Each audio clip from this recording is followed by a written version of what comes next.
Halo, saya Dr. Tribo Tuahta Ginting, spesialis kedokteran jiwa konsultan. Saya psikiater di Rumah Sakit Metropolitan Medical Center, Jakarta.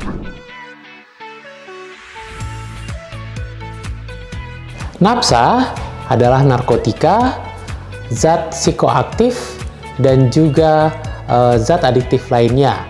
Napsa adalah zat atau obat yang dapat memengaruhi susunan saraf pusat yang berasal baik dari sintetik maupun dari bahan ilmiah dan dapat memengaruhi kesadaran seseorang dan bermanifestasi dalam bentuk pikiran, perubahan perasaan, dan juga perubahan perilaku seseorang.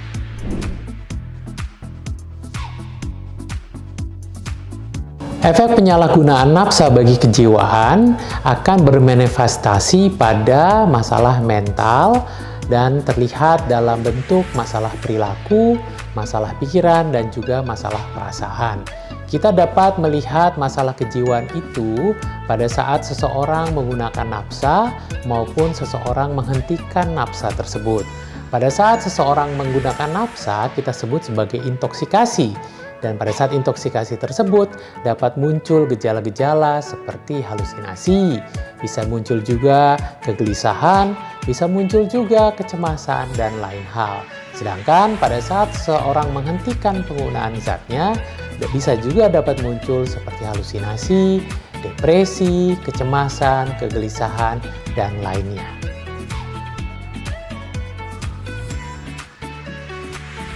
Seseorang yang menggunakan napsa dapat terlihat dari tanda dan gejala atau dari ciri-ciri yang bisa kita kenali.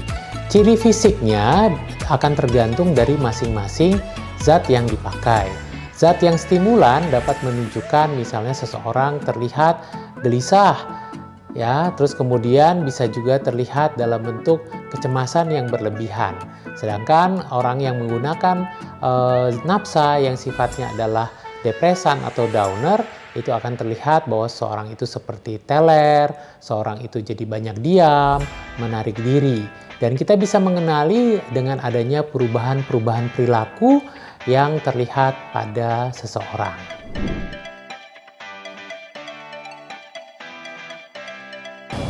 Hal-hal yang bisa kita lakukan agar kita tidak terjerat dalam penggunaan napsa adalah kita mengetahui dulu bahwa napsa itu berbahaya.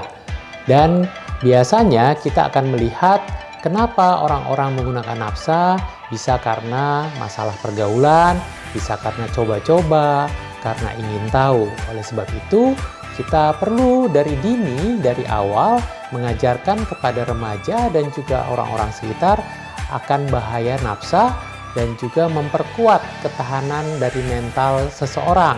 Demikian juga memperkuat ketahanan dari sosial, keluarga, dan juga lingkungan.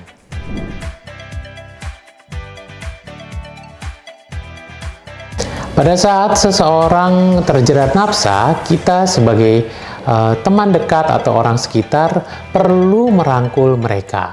Karena mereka adalah orang-orang yang membutuhkan bantuan.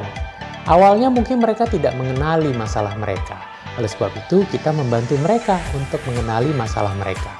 Setelah kita membantu mereka mengenali masalahnya, kita bisa membawa mereka untuk datang, berobat, dan juga berkonsultasi untuk masalah napsa tersebut. Pada saat konsultasi sudah dilakukan, perlu pengawasan dan juga evaluasi secara berkelanjutan. Sehingga tata laksana napsa bisa dilakukan secara komprehensif dan menyeluruh.